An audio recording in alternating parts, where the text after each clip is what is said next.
Tanungin mo nga siya, sabihin mo nga sa kanya, how are you? Ayan. O syempre, nagtanong lang, di ba? Pero tingnan mo sa mata, ha? Sabihin mo sa kanya, are you okay? Hindi, titigan mo talaga. Okay, isa pang tanong, sabihin mo sa kanya, are you okay? Okay, oo. Tapos, pangatlong tanong, how okay are you? Ayan, iiyak na po yan, iiyak na. Okay, now we want you to know dito sa church, it's okay not to be okay. Okay, sabihin nyo nga po yan, ready, go. It's okay. Okay, sa mga leaders, kahit po sa mga dinidisciple natin, okay lang po na umiyak, okay lang po magkwento ng kahinaan, okay lang po magkwento ng kapalpakan dahil bahagi po talaga yan sa buhay, di ba? Sino ho dito nakapanood ng Inside Out, 1 saka 2, di ba? Meron po dong isang character na napakahalaga, si Sadness. Si Joy po, gusto ni Joy, laging happy si Riley, si Ate Riley, no? Gusto niya laging masaya, pero sometimes for us to be happy, to be joyful, kailangan daanan natin yung sadness. We cannot bypass sadness, di ba?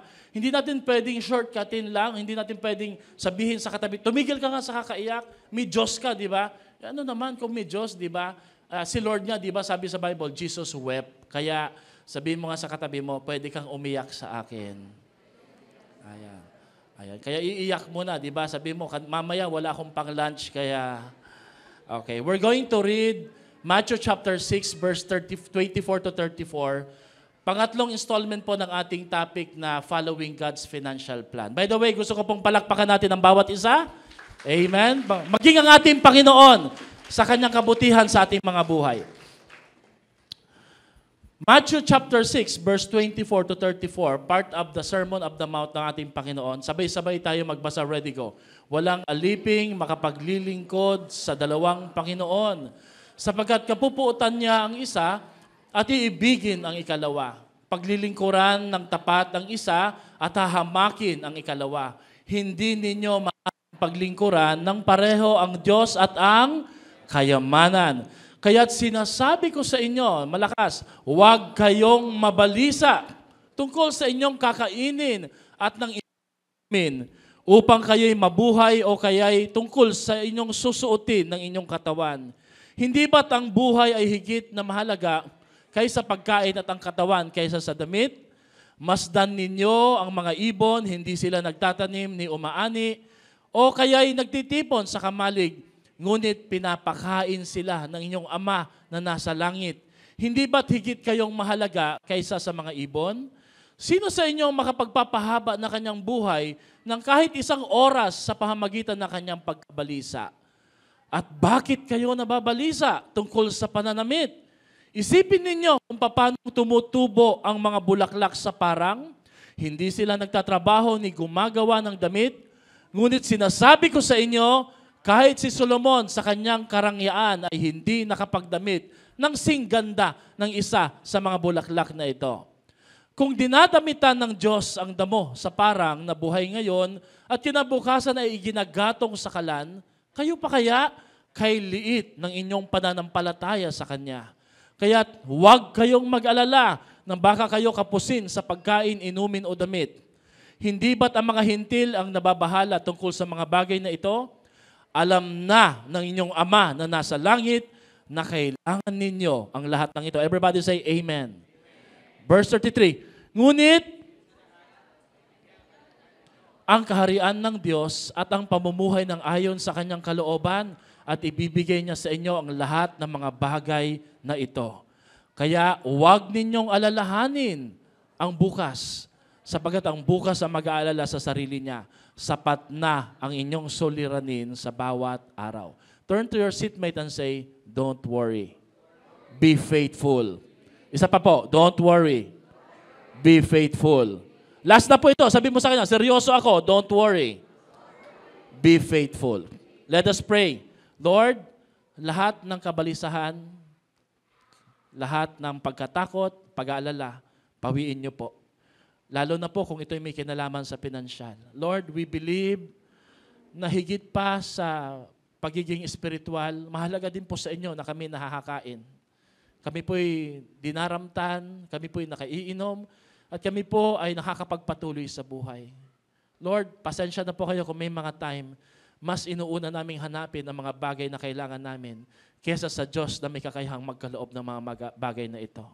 I pray, Lord, today, every parent, every single parent, every student, every breadwinner, every widow or senior citizen, lahat ng worry po ng bawat isa, kahit mga bata, estudyante, pawiin niyo po.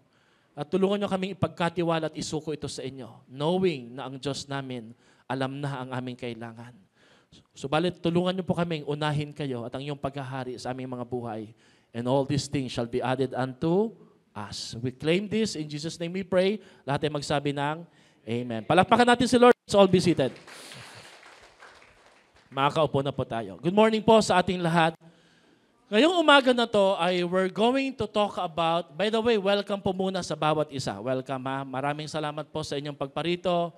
Happy Lord's Day at Merry Christmas din po. At mga nag-celebrate ng birthday, palakpakan niya po natin. Everybody say, Happy Birthday! Purihin po ang Panginoon sa inyong buhay. Nawa ay humaba pa po ang buhay po ninyo. Sa atin pong series for the month of October na Following God's Financial Plan, napakahalaga po yung konsepto na ang Diyos may plano, kaya mahalaga din po na tayo nagpaplano. At ang plano po na pinakamaigi pagdating sa pananalapi, makikita po sa Biblia. Yun nga lang po ay ang tanong dito, handa mo ba itong sundin? Kaya nga po ang pamagat is following God's financial plan. Bakit? Kasi po hindi po gusto ni Lord na tayo po ay nahihirapan. Gusto rin po ni Lord na tayo po ay nasusustain financially, pero ayaw rin ni Lord na ang pera pinapanginoon natin, dinidiyos natin, kinokontrol po tayo. So ngayong umaga na to, the Lord impressed to me this week that I should speak about the problem of worry. Everybody say worry. Alam niyo po ba that worry is a sign of a financial problem or bondage? Kapag nahihirapan po tayo sa pinansyal, dahil nga po pinag-uusapan natin ng pinansyal, ang isang sign po o simbolo, isang expression po na tayo po ay hirap at may pinagdadaan ng pinansyal ay yung pag-aalala. Of course, meron pong tinatawag na legitimate worry. When you are willing and you should pay your bills, that's legitimate worry. Meron kang mga worry na tama naman talaga at dapat talagang pagtuunan ng pansin. Pero may mga worry po na hindi dapat. No? Alam niyo po, kagaya ng kinanta natin kanina, for me, worry is a constant and daily battle and struggle. Worry is a constant and daily struggle and battle. Sa iba ho sa atin, ang pag-aalala ay isang araw-araw na pakikipagdigma. Actually, yung iba po ay hindi makatulog, hindi makakain. Yung iba naman po, sobrang kumain dahil din sa pag-aalala. So, ang sabi po ni Pastor Rick Warren, worry is essentially a control issue. Kung gusto po natin naman yung anatomy ng worry, yung composition ng pag-aalala, why do people worry? Why do I worry? Why do you worry? It's because it's a control issue. It's trying to control the uncontrollable. Kaya pag nauubusan tayo ng pera, feeling natin out of control na tayo. Bakit? Baka wala na tayong pang-gimmick o pakikihalubilo sa iba, baka mapintasan tayo, yan lang yung damit natin, wala tayong ambag, o di kaya wala tayong kakainin. Ang problema po, maraming bahagi sa buhay, hindi natin kayang kontrolin.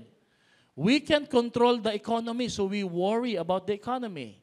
We can control our children, so we worry about our children.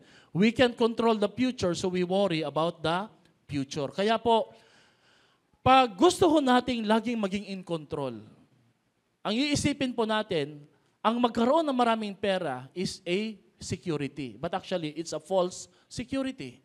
Because not just the lack of money is the root of all kinds of evil, even the abundance of money is also a problem. Now, may tanong po ako sa inyo. Is worry unhealthy and unhelpful? Masama po bang mag-alala? Dapat ho bang na nag-aalala po tayo? Let me define to you the unhealthy and unhelpful worry. Mga pag-aalala at pagkabalisa na hindi ho dapat at hindi nakakatulong sa ating buhay. By the way, tinan mo nga yung katabi mo. Tanungin mo nga siya, are you worried? Sa mga estudyante, pangiti-ngiti lang yan, pero may submission yan mamaya, di ba? Hahabulin yan. Cramming na naman yan, di ba? Relate much, kasi pare-pareho tayo, di ba? Okay? Sabi po ni Walter Kelly, what is an unhealthy and unhelpful worry? Worry is faith in the negative. Ang pag-aalala ay pananampalataya sa mga negatibo. Pagtitiwala sa mga hindi kaaya-ayang bagay. It's a trust in the unpleasant. Worry is the assurance of disaster. Peruin mo, umaasa ka na may masamang mangyayari. Naku, yung anak ko di pa dumarating, baka nakidnap na. Naku po, di ba? Ano nang nangyayari, di ba? Naku, hindi pa umuwi yung tatay nyo. Naku, kung ano na nangyayari, di ba? So, it's an assurance of disaster and belief in defeat. Di ba? Huwag kang umakyat, mahuhulog ka. Ayan, sabi ko sa'yo, di ba? Nahulog ka nga eh. Kasi sinabi mong mahuhulog eh. Di ba? Hindi ba dapat ganito sasabihin, huwag kang umakyat dyan. Ayokong mahulog ka. Yun, di ba? Hindi tayo ganito eh. Huwag kang umakyat dyan, mahuhulog ka. Ayan, nahulog. Sabi ko sa'yo, tundila ko na to, di pa to nagkakamali. May mga nanay po, mga propeta, pag nagsasalita, nagkakatotoo. Di ba? Wala na tayong bigas. Ayan nga, wala nang bigas. Sasabay pa yung gasol. Sabi niya, ano kayo? Kayo lang, di ba? It's unfair. Ako rin. So nagsasabay-sabay. Darating pa si Lazada sa si Shopee. Worry is wasting today's time to clutter up tomorrow's opportunities with yesterday's trouble. Sabi mo nga sa katabi mo, ayaw ni Lord na sobra kang nag-aalala. Alam niyo, madaling malaman po kung ang isang tao nag-aalala. Tingnan mo yung katabi mo, kulubot yung mukha. Pag kulubot, di ba? Yung iba talagang umunat, gumano na. Di ba? Tingnan mo nga siya kung siya ba'y kutis ubas o kutis pasas. Parang ako yun, kutis pasas na, di ba? No? Kasi nga po, sobra po ang kanyang pag-aalala. Worry often gives a small thing a big shadow. Ay, grabe. Ang maliit na bagay, pinalalaki mo. May kilala ho ba kayong tao na yung maliit, pinalalaki? Nagpapanik ka. Bakit? May ipis. Kung ano nung sinasabi kagad, di ba, nagwo-worry siya, no? Alam niyo po, marami ho sa atin dito, professional warrior. Grabe, sa dinami-dami po na magiging professional ka, pag-aalala pa. And in fact, marami sa atin dito may masteral at degree sa pag-aalala. Wala pong makakatulad sa kanya. No? Naalala ko po, ang isang lalaki nag-apply sa isang kumpanya. Ang nag-interview po sa kanya, hindi secretary at saka interviewer. Ang nag-interview po sa kanya, yung president mismo ng kumpanya. Sabi niya, sabi po ng president, I'm the president of this company and I want you to know that you are applying for the vice presidency. Ay, sabi niya, matindi pala. Sabi niya, ang gusto ko nga lang po tagalinis lang o messenger. Vice presidency. Sabi niya, I will interview you. If you can pass, you will become my vice president. Ano po magiging job description ko? Well, your job description is that everything that I worry, you will take care of it. Lahat ng alalahanin ko, ikaw mag-aalala. Sabi niya, ganun po ba? Ang tindi naman po ng trabaho, job description na yan. Lahat ng alalahanin mo, ako ang mag-aalala. Kaya nga, di ba? Ikaw ang vice president ko eh. Magkano naman po yung sweldo? Dahil matindi at malaki ang trabaho mo, you will worry for everything that I will worry, you will receive 50,000 monthly. Pag kinumpute mo yan sa isang taon, 600,000. Sabi niya, sir, saglit lang po Saan nyo naman po kukuhanin yung 600,000 sa buong taong ko pagpapasahod? Sabi niya, you will worry about it. Ikaw na mag-worry niyan. Worry will really cost us a lot.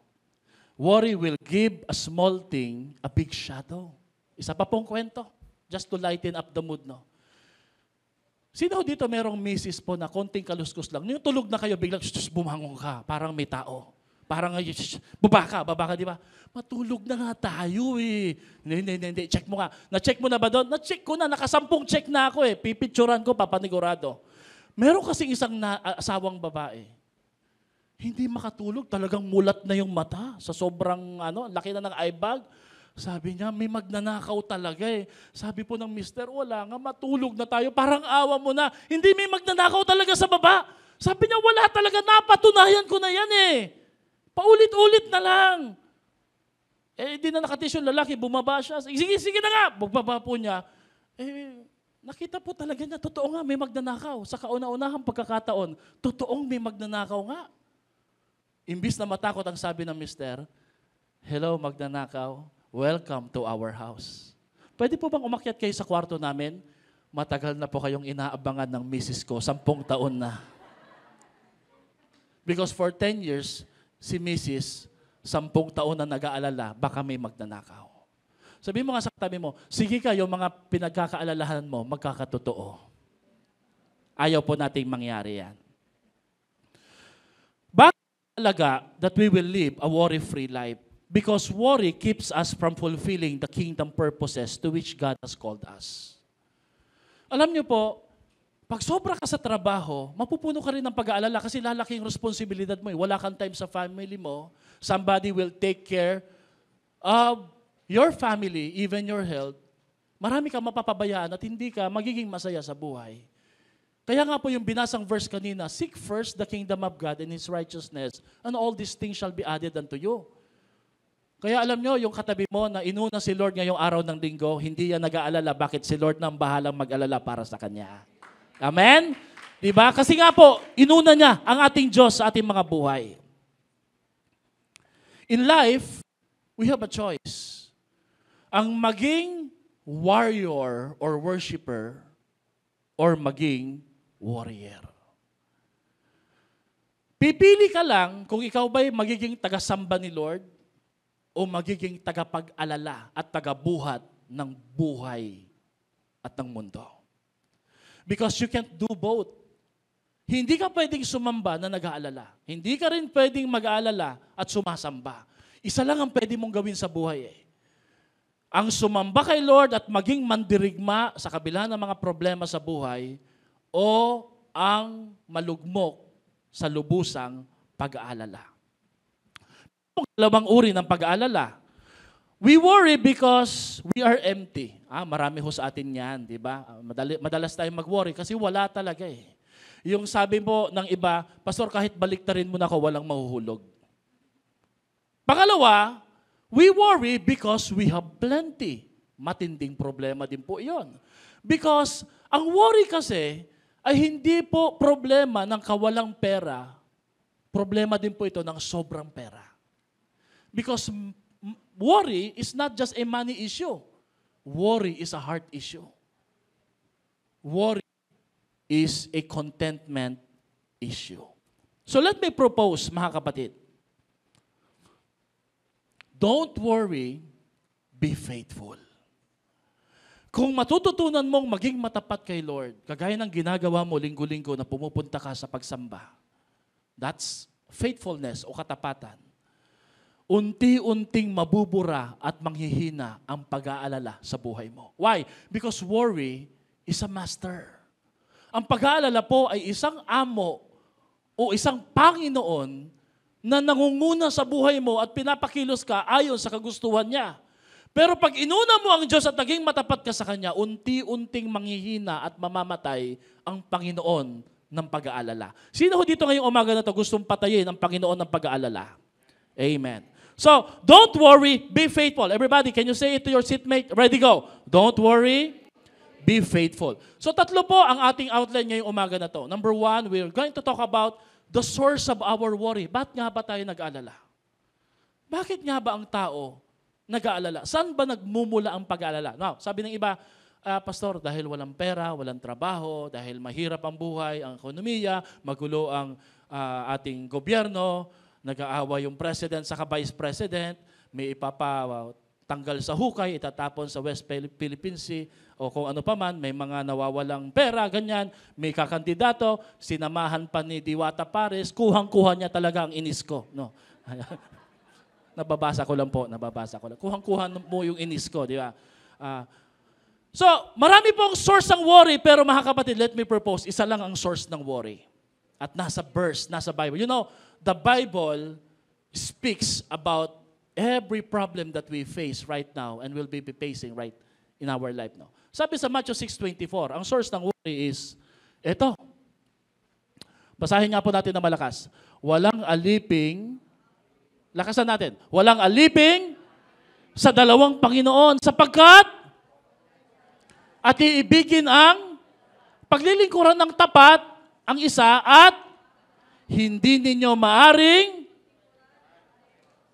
Okay, tingnan niyo po ha, verse 24 po ito ha. Kung may Bible po yung cellphone ninyo, yung susunod na verse 25, ang sinabi doon, huwag kayong mag-alala. Now, let me say this mga katino. Ano kayang connection ng worry sa pagkakaroon ng dalawang Panginoon? Anong connection ng pag-aalala sa kakainin, daramtin, iinumin, sa pagkakaroon ng dalawang Diyos na sinasambat sinusunod sa ating buhay? Ito po yun mga kapatid. Jesus teaches that people cannot love both God and wealth. They must choose one or the other.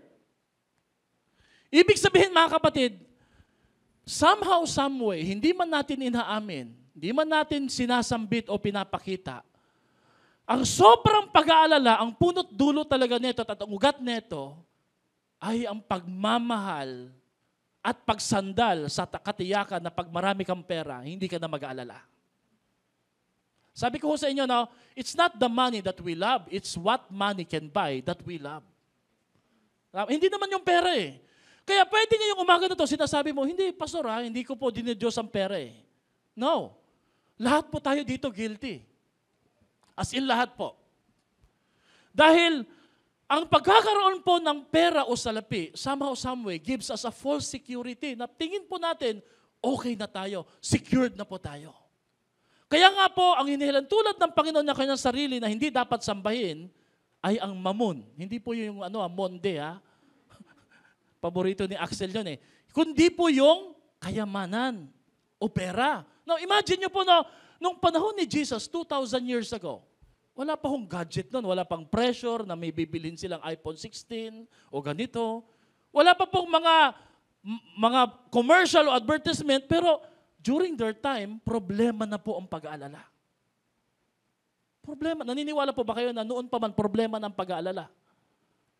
Nagbabago-bago lang po yung panahon, pero yung pag-aalala, problema pa rin po yan. At ang punot dulo, ayon kay Jesus, when Jesus speaks, He always speaks with truth and authority. Ang punot dulo po ay ang rivalry. Ito po yung dahilan. Worry issue is number one, an issue of rivalry o labanan. God versus money or worry. Nakita niyo po, no? Papipiliin ka lagi ng mundo eh. Papasok ka ng linggo o tatanggap ka ng double pay. Sasamba ka, magfe-fellowship ka o makikipamiesta ka. Tandaan mo, di ka makasharon. Di magmamantika yung bibig mo. Sige. Mamimiss mo yung gathering, di ba? O di kaya mas malakas ang kita during that time. Why? Hindi natin sinasabing, dinidiyos natin yung pera, pero why do we follow where money leads? Totoo po yun. Hindi natin sinasabing, ay, ang Diyos ko pera. Nobody makes an idol na ang mukha ay pera. No. Pero how we behave and how we live our life, seemingly, there's a rivalry. Alam niyo pag sinabing rivalry, awayan. May agawan na nangyayari. Itong isang paa mo gustong sumamba, yung pangalawang paa mo nagsasabing, pag sumamba ka, wala kang kakainin. Hindi ka makakasunod kay Lord. Pag nagbigay ka, magkukulang ka na. That's a rivalry or struggle sa ating puso. Yan yung konteksto ng Matthew 6:24 kung bakit sinabi ni Jesus, hindi ka pwedeng makasamba kay Lord ng sabay sa Diyos at sa kayamanan. Now, pwede ko sigurong hindi mo gusto maging mayaman, basta lang maging sapat-sapat lang. Pero either way, pareho lang, it's a struggle eh. To trust the Lord or to trust on your own strength to accumulate money. Don't get me wrong, I'm not saying that you will not work, di kayo magbi-business. I'm just saying, watch out for that rivalry. Pag merong opportunity nagbubukas, at ang laban nito, hindi na ito patungkol sa buhay mo at sa kasaganaan na magiging buhay mo. Ito'y may kinalaman na kay Lord. That's a rivalry. Hindi natin sinasabing, hindi natin isecure yung ating future, ang ating kinabukasan, ang ating mga anak. Pero kung ang usapan na po dito ay mamimili ka na between God and money opportunity, that's a picture of a rivalry. Amen? Sabi mo nga sa katabi mo, may awayan. Pangalawa, this is an issue of wrong focus or priority. Where does your eyes set upon? Saan nakatingin yung mata mo? You know, the reason why we worry is because we compare our lives to other people. That's a problem of comparison. Pag nakita natin yung kapitbahay natin, nakita natin sila, ay ako din dapat.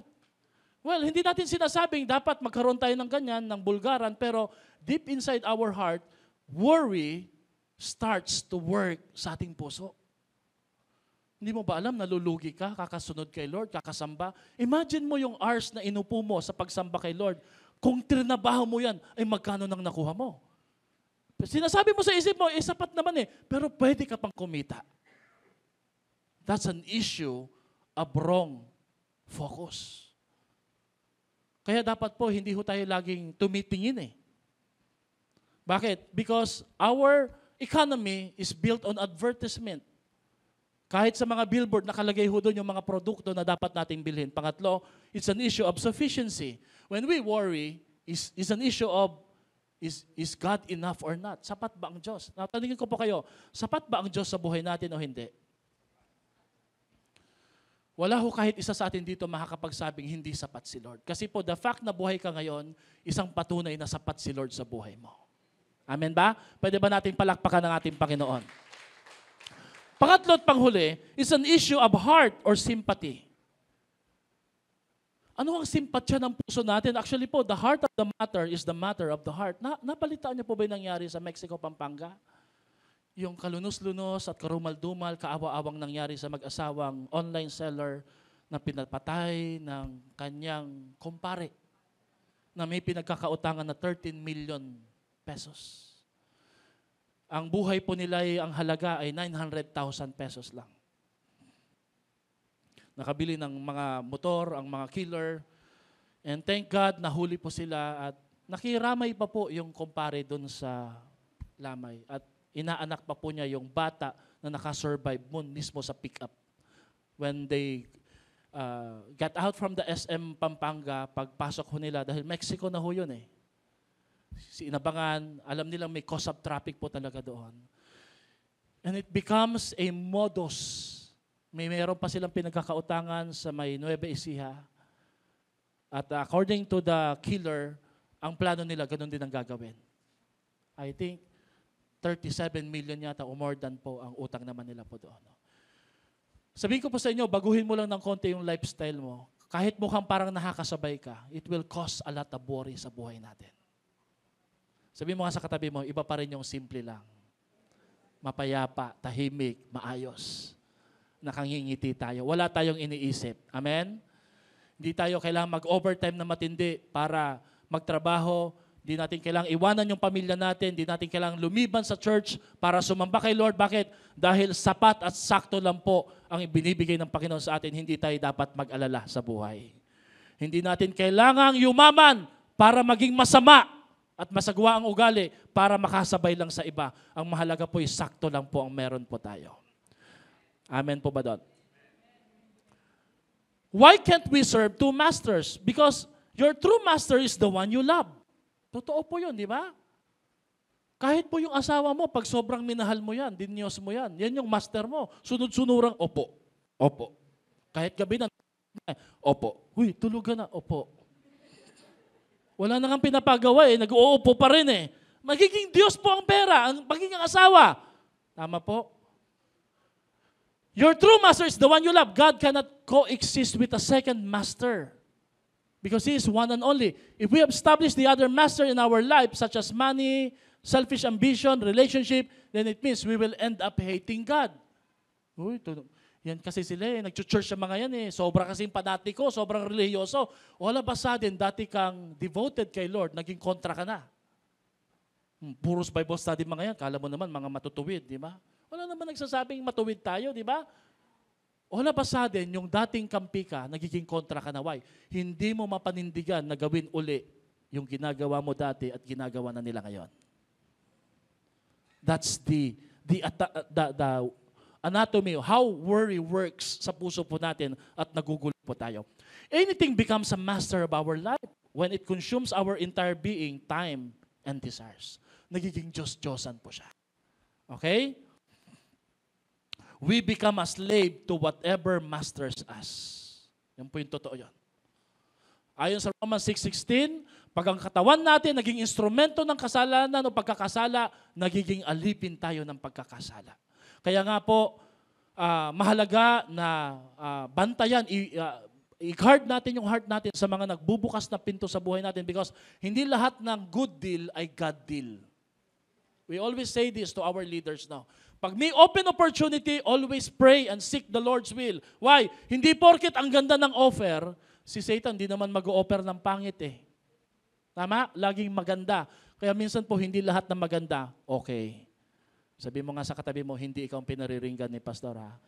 Alam ni Lord na maganda ka pero hindi ibig sabihin nun na masama. God needs to be the only master in our lives because He loves us, He cares for us, and He wants the best for... Do you believe on that, mga kapatid? Mahal tayo ni Lord eh. Wala pong ibang nagmamahal sa atin. Mahal ka ba ng cellphone mo? Niyayakap ka ba ng cellphone mo? Ng gadget? Hindi. O bakit pasusunurin tayo ng kita natin, ng pera natin? Meron na ho bang pag nagkasakit, tinatawag po, tawagin mo nga si 1,000, si 500. Wala eh. Alam ko, pag ang isang tao malapit na mamatay, ang hinahanap niya mga tao, relationship. Amen? Ang Diyos po ang nagmahal sa atin, nag-aalaga sa atin, at ang Diyos po, walang ibang hangad kundi pinakamainam para sa buhay po natin. Palakpakan nga po natin ang ating Panginoon, if you believe on that. So as Christian, we have to examine ourselves. We have to honestly ask ourselves, who is our master? Pakitanong nga sa katabi mo, sino amo mo? Sinong Panginoon mo? Diba? Mahalaga po yon. Mahalaga po nating maging honest po tayo sa pagtatanong sa tanong na yan. Now, question, is God truly the master of our life or is it something else? Si Lord po ba talaga? If you choose to have someone or something else to be your master, you will grow bitter, angry, and hateful towards God. Pag pinili mong sundin ang karera mo, ang pangarap mo, ang pananalapi at ang promotion, darating yung time, yung dating Diyos na mahal mo, magagalit, maiinis at maiirita ka sa Kanya. All of a sudden, your devotion will become an irritation. Kaya alam niyo po, mag-iingat po tayo lagi, minsan po hindi lahat ng promotion kay Lord. Hindi lahat ng answered prayer kay Lord. Sometimes, God's best answer is no, not just yes. Wag ho tayong laging nasasanay na, alam, minsan, di ba, tuwan-tuwa tayo, di ba, halimbawa, pag may narinig tayo, alam mo, Pastor, good news! Ano pong good news? Merong dumating na pera sa akin. Talaga? How did you know that it's a good news? Paano kung money laundering pala yun? O di kaya, good news, Pastor, nakapulot ako ng pera. Talaga? Bad news doon sa nawalan. Di ba? Pagka nakita ho natin na ito'y may advantage sa atin at magigain tayo ng malaking pera, feeling natin it's a good news. But how do we know it's a good news? Amen? So, may mga bagay po na kailangan usisain natin na maigi. There was an illustration. On March 17, 2005, there was a basketball player na naglalaro po sa NCAA. Ang pangalan niya ay si Roger Powell. Ano po si Roger Powell, noong 2005, ay projected to become like Michael Jordan. Kasi po magaling po siya eh. Actually, maraming ganun eh, na that they can surpass Michael Jordan pa eh. Kaya lang po yung iba nahulog sa bisyo, nahulog sa kasalanan, nahulog po sa addiction, no? Pero itong si Roger Powell, talaga pong may projection po sa kanya na talaga magiging mahusay po siya na basketball player. Ang problema po, naglalaban sa puso niya ang panawagan ng paglilingkod kay Lord because he's a devout Christian. To preach the Word of God or to play professionally. So one time po, marami na rin po siyang naipanalo. Naglaro po siya sa Mount Zion Full Gospel, nag-church po siya sa Mount Zion Full Gospel Church. Kapangalan pa po natin, no? Isa po siya sa top scorer, nagdadala at nagbuhat at nagbigay ng perfect record po sa kanilang team. Nung sila po ay nasa isang visiting team, nasa isang kalaban na team sa isang state sa US, napansin po niya merong grupo ng mga kabataan na masaya, kasing edad niya, nagkakantahan, samantalang siya ay naglalaro ng basketball, sikat, naramdaman po niya yung emptiness. Kaya ang ginawa niya, sinundan niya yung mga bata na yon. Even though kailangan na niya maglaro doon. At he ended up sa isang concert, Christian concert, that where these young people were really praising the Lord. And God talked to him in a very personal way that I want to call you, Roger Powell, to serve me.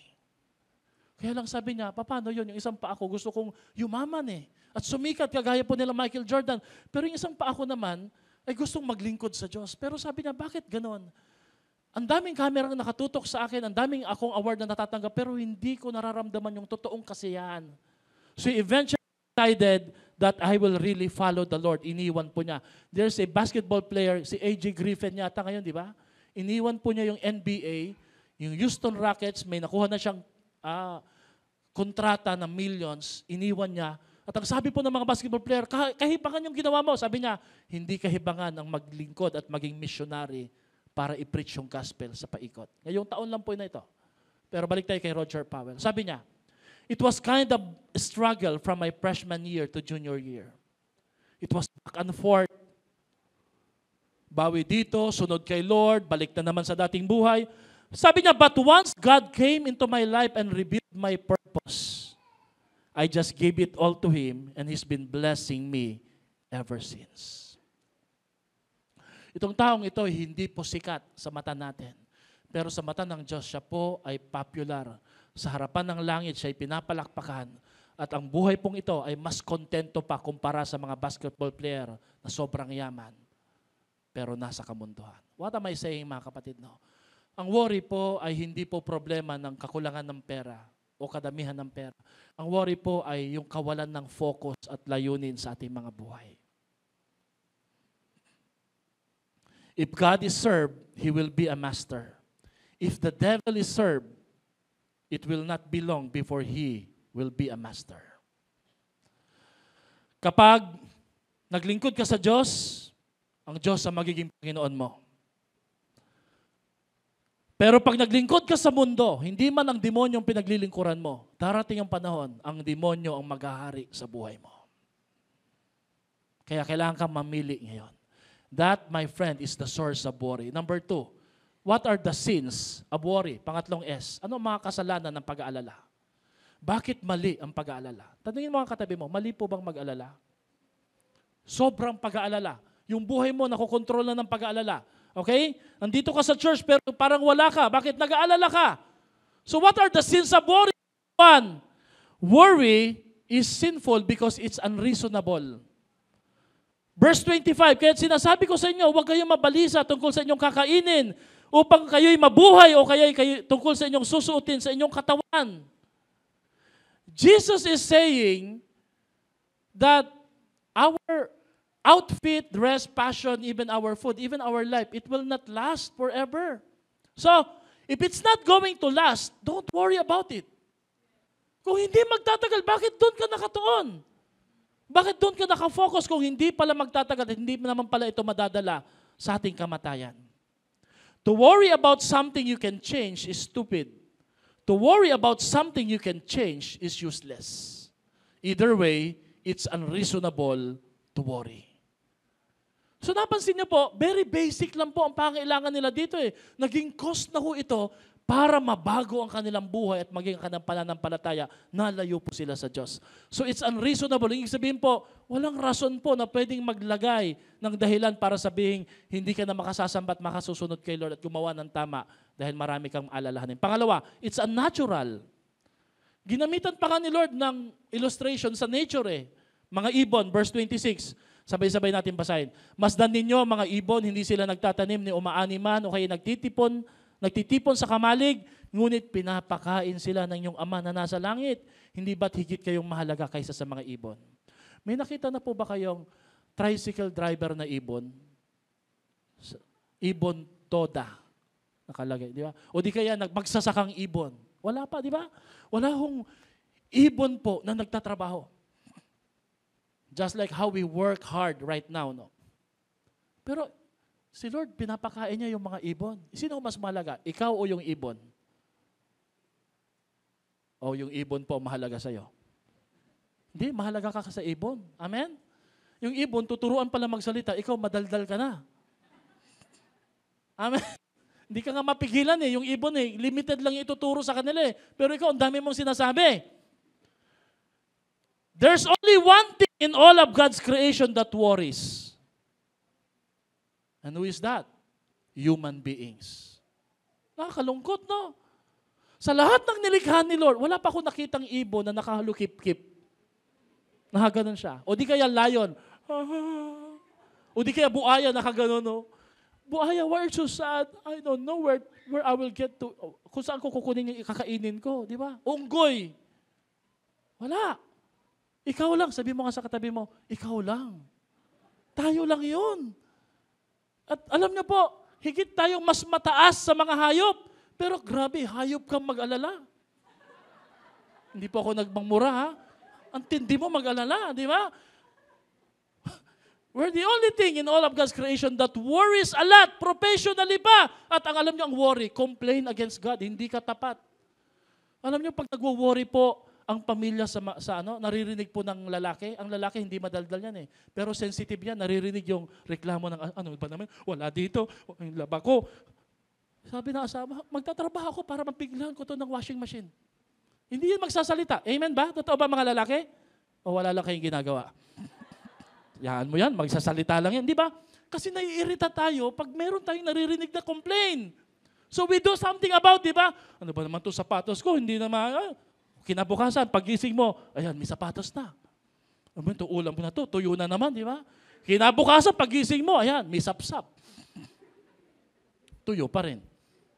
Gagawa ng paraan. Bakit? Kasi nga po, mahal natin. Kay Lord po, isang irritation, marinig lagi tayo nagwo-worry. Amen? We are the only things God has created that don't trust Him. Kakalungkot naman yun. Tayo lang ang nilikha ng Diyos na hindi nagtitiwala. Ang mga ibon nagtitiwala na pagdating nila kahit late na sila sa bukirin, meron pa rin silang matutukang mga bulate. They trust in God. Pero tayo, nag-aalala tayo. Number 3, worry is unhelpful. Hindi nakakatulong. Sabihin mo nga sa katabi mo, hindi nakakatulong ang pag-aalala because it does not change anything. It does not change anything. When you worry, walang nababago. Amen ba? Di ba? Talagang very practical ang verse na to. Tingnan nyo sa verse 27. Sino po dito nakakapagpahaba ang buhay? Sino dito nag-increase na yung buhay mo? Parang nadagdagan ako, kaka-worry ah. Feeling ko, I will live 200 years old, di ba? Hindi, di ba? Nababawasan pa nga yung buhay mo. Nininervyos ka, nagkaka-alta presyon ka. Bakit? Sa sobrang pag-aalala. Amen ba? When you worry about a problem, it does not bring you 1 inch closer to the solution. True?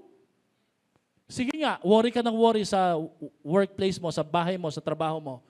Imbis na kumilos, gumawa ng paraan. Nilalapit ka ba sa solusyon? Hindi, nilalayo. At ginagawa kang unproductive. Amen. Mga student, sino ho dito yung parang nagagalit ka na sa sarili mo? Bakit hindi mo alam kung paano gagawin to? Yung sagot. So instead of worrying, try to do something else. Magtanong ka, magpa-coach ka, magpakumbaba ka. Hindi ko po talaga, alam niyo ako, pag nalilate ako sa requirements, hindi ko talaga kaya.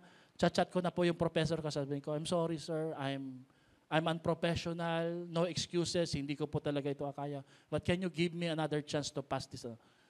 Okay po, we understand. Pasa. Pwede pumasa. Magpapakumbaba ka lang. Amen? Sabi mo nga sa katabi mo, be humble. It's like sitting in a rocking chair. Sino ho dito nakaupo na sa rocking chair? Ano bang Tagalog ng rocking chair? Nagwawalang upuan. Hindi. Ano sabihin ng rocking chair? Akala ko nagwawalang upuan eh. Tumba-tumba. Pansinin niyo po, nakaupo ka sa rocking chair. There's a lot of motion and activity, but there's no progress. Hindi ka umuusad. Tama po ba yun? Worry is worthless. Any second you spend worrying is wasted. Sabi mo nga sa katabi mo, ang daming nababawas sa buhay mo pag nag-aalala ka.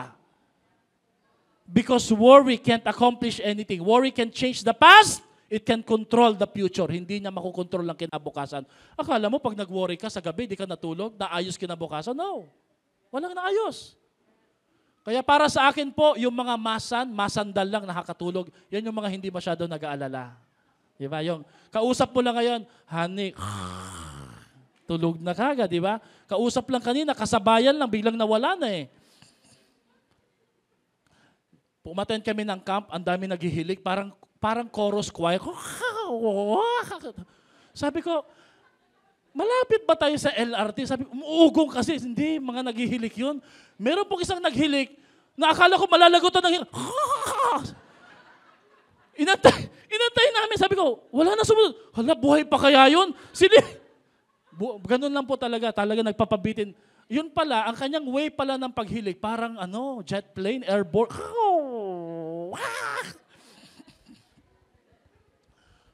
Sabi mo nga sa katabi mo, parang ikaw yung malakas maghilik, di ba? Hindi po. Yung kakayahang mag-relax at matulog kahit may problema sa araw ng bukas ay isang sign na ikaw ay nagtitiwala kay Lord dahil ang Diyos mas malaki ang magagawa kesa sa pag-aalala mo. Sabihin mo nga sa katabi mo, ang laki na ng eyebag mo sis, matulog ka na.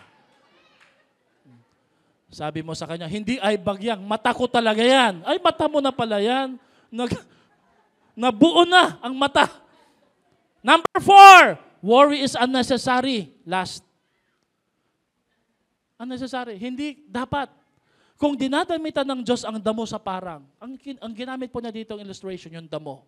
Pati yung water lily. Kung dinadamitan ng Diyos ang damo sa parang, nakikita na kayo ng mga halaman, iba-iba yung kulay, texture, yung composition, para talaga silang dinamitan ni Lord, inihabi ng Diyos ng kasuotan. Sabi niya, sila ay buhay ngayon, ginagatong kinabukasan. Kayo pa kaya? Kay liit ng iyong pananampalataya sa Kanya. Sabihin mo nga sa katabi mo, kay liit ng iyong pananampalataya. Totoo po ba yon? Minsan, feeling mo, ang lakas ng faith mo kay Lord, pero pagdating na ng problema, wala na. Lumiit na ang faith. So it's unnecessary. If you trust in God, you don't need to worry.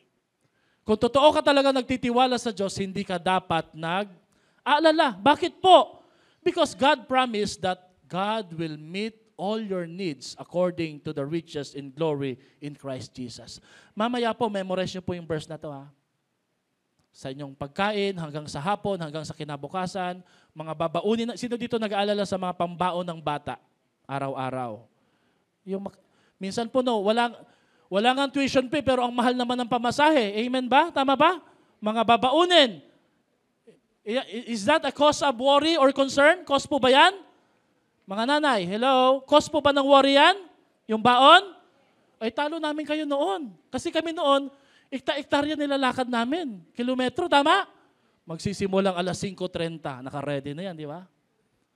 Walang baon yan, di ba? Lahat na madadaanan, baon. Balimbing, kaimito, bayabas.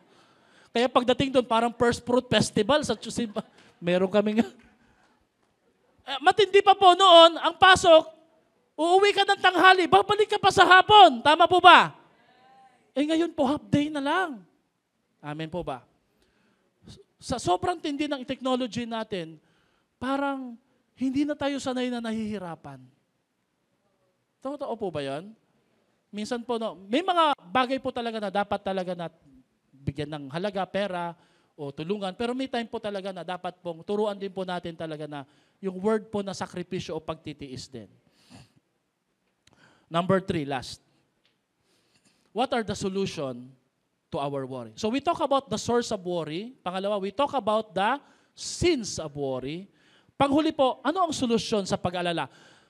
Sabihin mo nga sa sarili mo, salamat kay Lord, may solusyon pala sa pag-aalala ko. Ready, go. Salamat kay Lord, may solusyon sa pag-aalala. Do you believe there's a solution? Do you really believe may solusyon? Okay, ito may tanong ako sa inyo ha. Pwede ba pag natutunan mo tong solusyon, magagarantiya mo ba di ka na mag-aalala masyado? Kumunti na nagsabi. Pastor, walang garantiya. Number 1, you have to get to know God. Kasi ang isang sign po na pag-worry, hindi mo masyadong kilala ang Diyos mo. Kulang ang kumpiyansa at pananampalataya. Sabi nga ni Nanay Regina, yung faith ko, mahalaga po yun because faith is very personal. Although it's communal, pang maramihan, here, we have faith community, but it's also personal. Napakahalaga that we check and evaluate the level of our faith, the strength of our faith. Gaano tayo tumatatag? So dapat may faith journey tayo, may faith book tayo. Tinitingnan natin, kahapon may problema. Alam niyo si David, di ba sabi niya, kahapon pinatay ko yung oso, pinatay ko yung leon, yung higanti pa kaya to, di ko mapapatay. The experiences in the past strengthen our faith.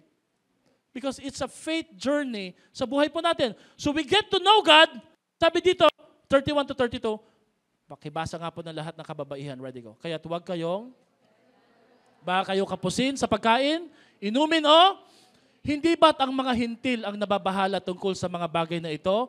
Alam na ng iyong amang nasa langit na kailangan ninyo ang lahat ng, okay, may dalawa siyang nilillustrate eh. Mga hindi nagtitiwala kay Lord, hintil, Gentiles, at mga nagtitiwala kay Lord, yung audience niya mismo. Sabi niya, para kayong kagaya nila. Kasi ang mga hintil po, natatakot sila lagi na magkukulang sila dahil wala ka silang Diyos na kinikilala. Tingin nila nakasalalay lahat sa sarili lang nila. Pag hindi sila kumilos, pag hindi sila nakakuha ng pagkain, nakatanggap ng trabaho, wala na silang kakainin eh.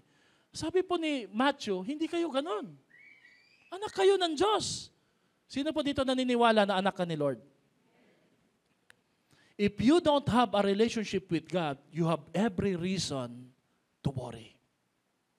Kung wala kang relasyon kay Lord at hindi mo pa siya tinatanggap ngayon bilang sarili mong Panginoon tagapagligtas, I'm not saying as an attender ha, o religion ha, kung hindi mo pa siya talaga lubusang na enkwentro, may dahilan ka para mag-alala.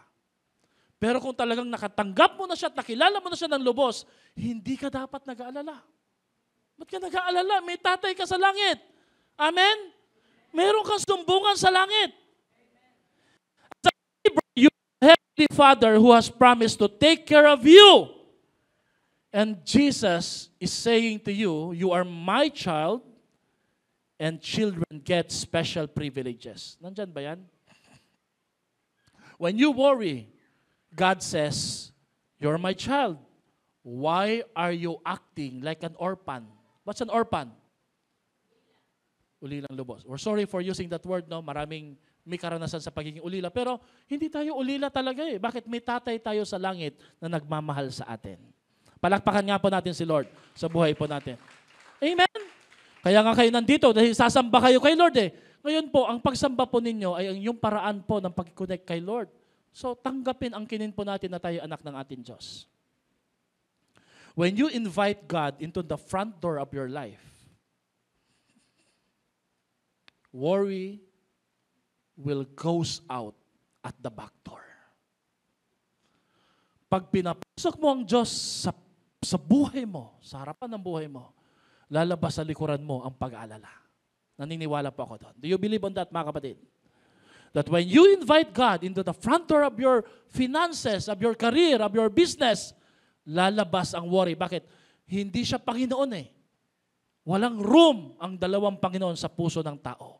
Ang Diyos lang ang pwedeng maghari sa buhay mo. Amen po ba doon? Amen? Number 2, how do we conquer worry? You have to put God first in every area of your life. Sabi mo nga sa katabi mo, unahin mo ang Diyos. Ang dami nating inuuna kasi, di ba? Pag mali ang ating priority, iba ang ating inuuna, magkakaroon tayo ng worry. Verse 31 to 32, lahat ng kalalakihan pakibasa. 33 pala, sabay-sabay, mga lalaki. Ngunit higit sa lahat, bigyang halaga ninyo ang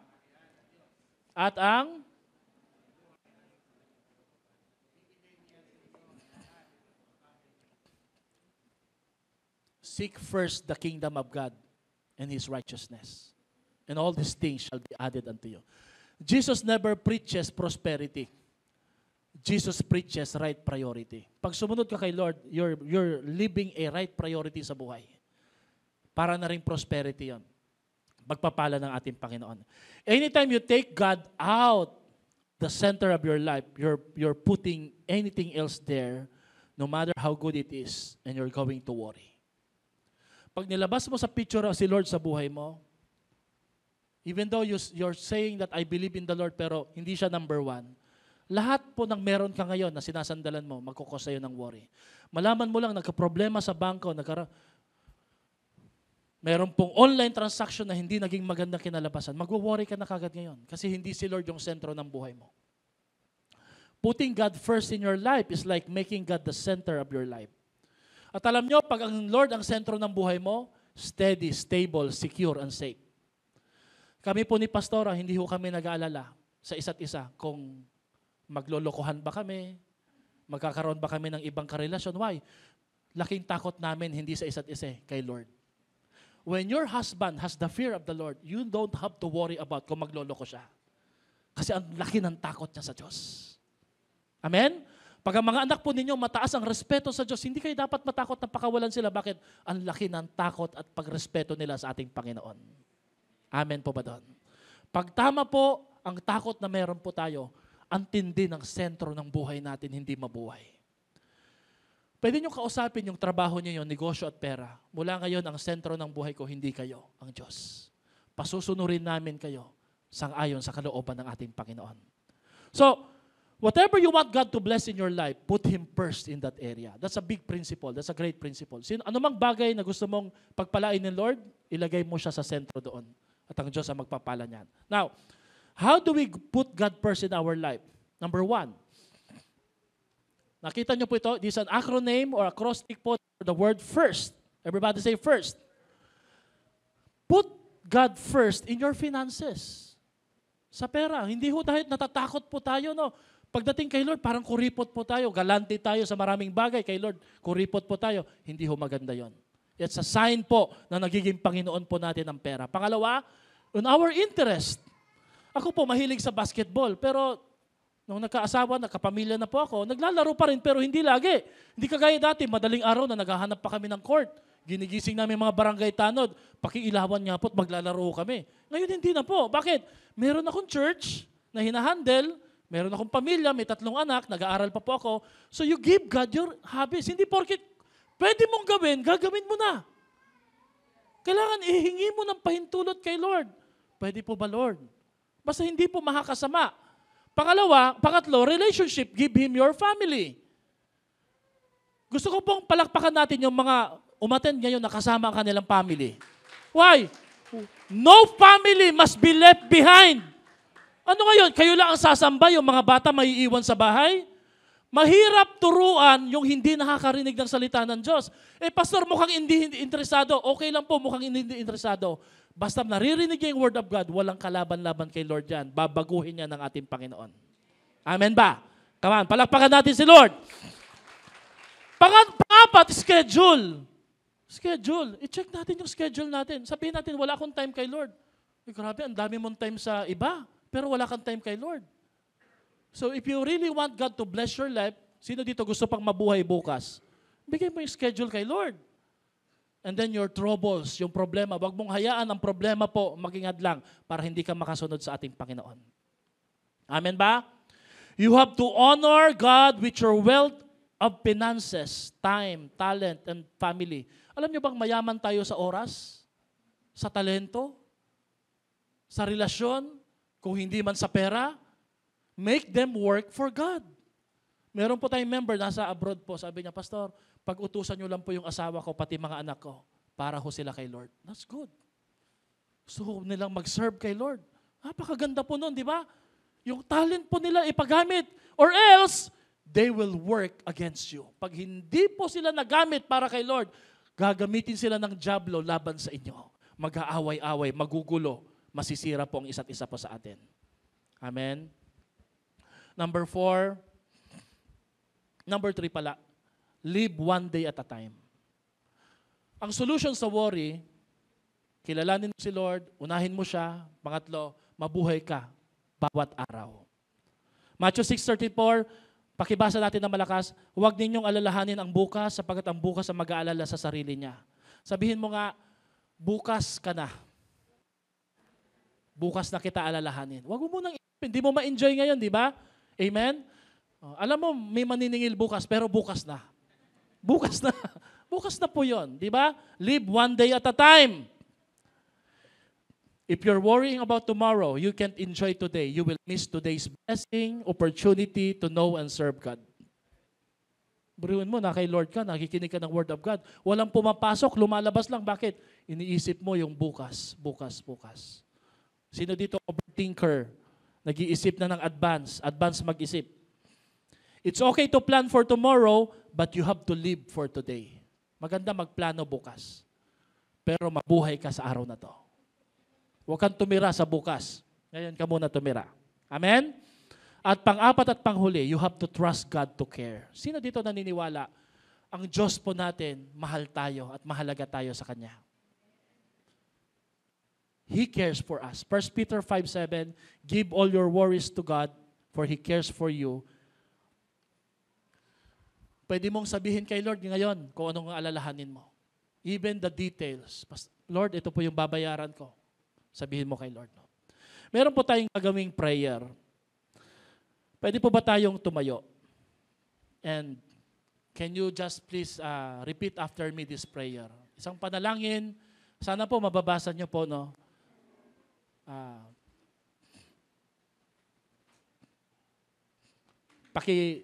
Pakibasa nga po natin. Ready, go. Dear Father, ready, go. Dear Father, I admit that I often forget that you are with me. I often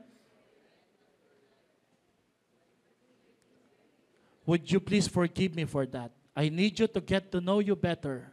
I need to know your word and your promises better.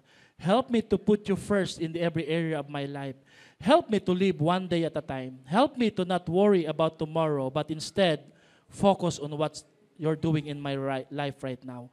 I want to trust in your promise to take care of every one of my needs.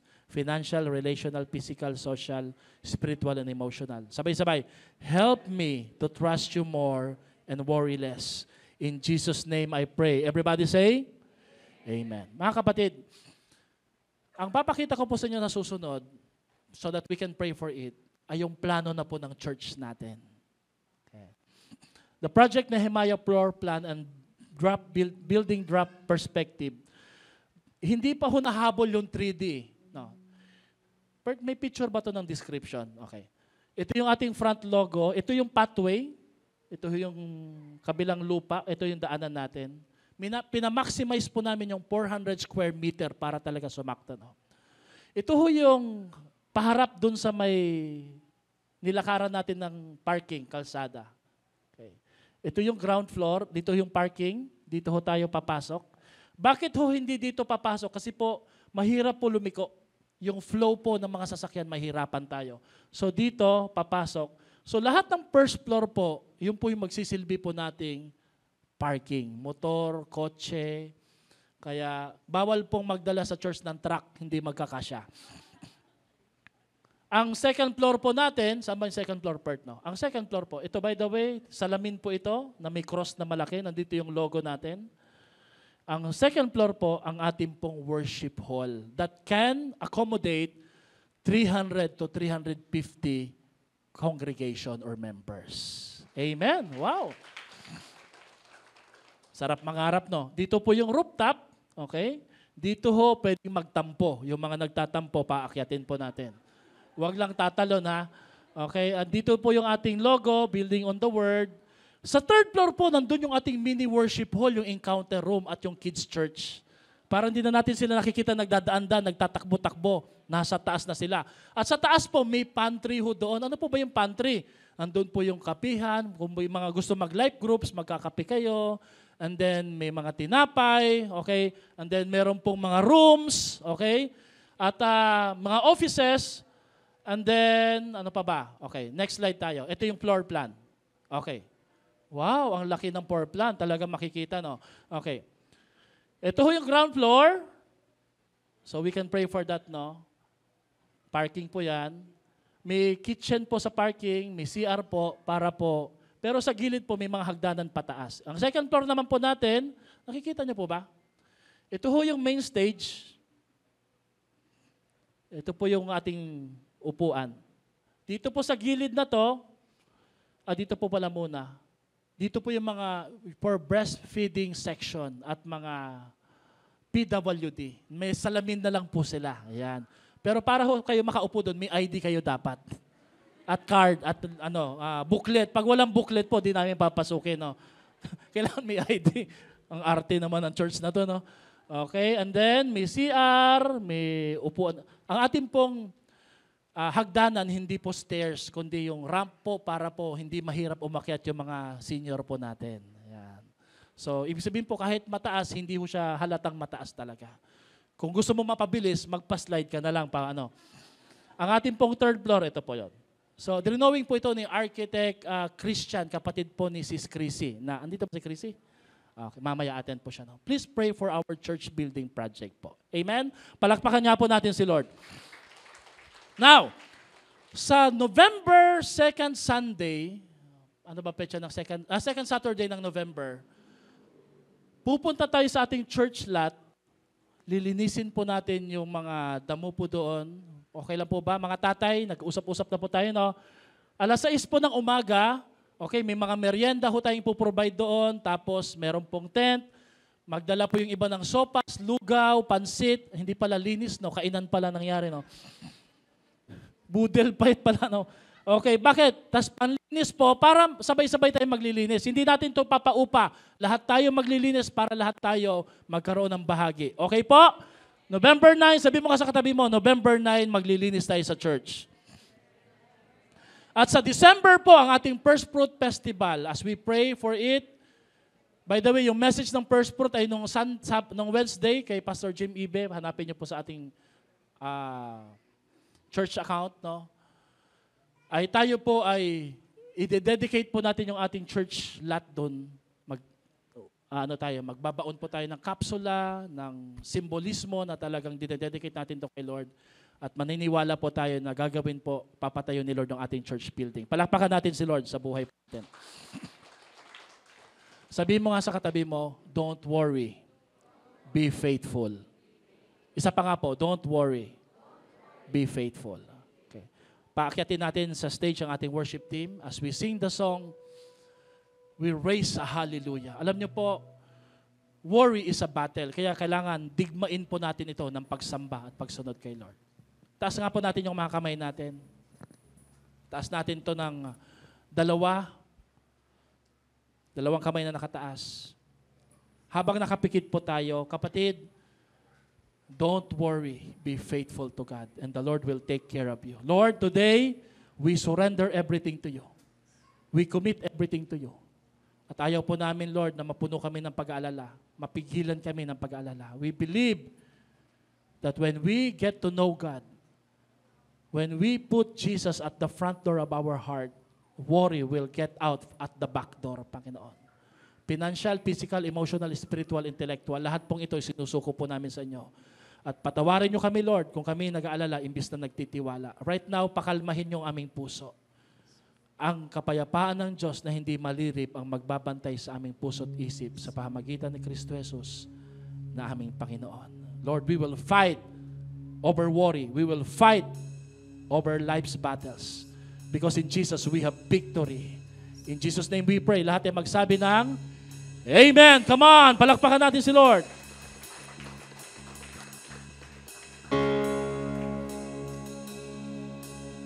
We will sing. I raise a hallelujah in the presence of my enemies. I raise a hallelujah louder than the unbelief. I raise a hallelujah. My weapon is a melody. I raise a hallelujah. Heaven comes to fight for me. Come on, everybody, will say. I'm gonna sing in the middle of the storm. Louder and louder, you're gonna hear my praises roar. I'm from the ashes, hope will arise. Death is defeated, the King is alive.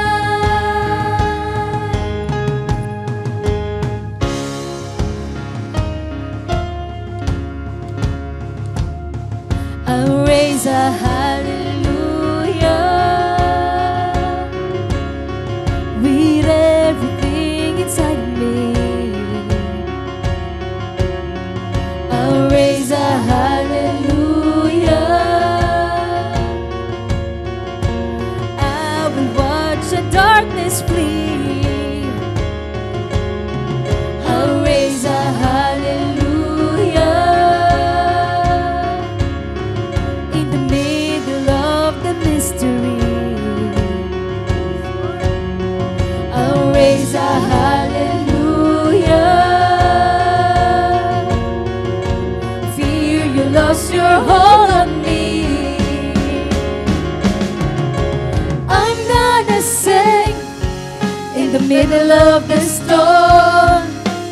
Louder and louder, you're gonna hear my praises roar. Out from the ashes, hope will arise. Death is defeated, the King is alive.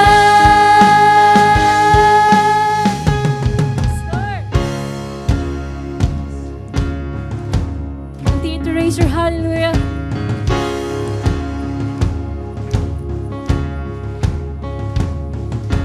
Sing a little louder. Sing a little louder. Sing a little louder. Sing a little louder. Sing a little louder. Sing a little louder. Let's sing a little louder. Let's sing a little louder. Sing a little louder. In the presence of my enemy. Sing a little louder. Louder than the unbelief. Sing a little louder. Come on, church. My weapon is a melody. Sing a little louder. Heaven comes to fight for me. Hey, sing a little louder. Come on. In the presence of my enemies. Sing a little louder. Lift your voice. Louder than the unbelief. Sing a little louder. My weapon is a melody. Sing a little louder. Heaven comes to fight for me. Sing a little louder. I'm gonna sing in the middle of the storm. Louder and louder, you're gonna hear my praises roar. Out from the ashes. Come on, church.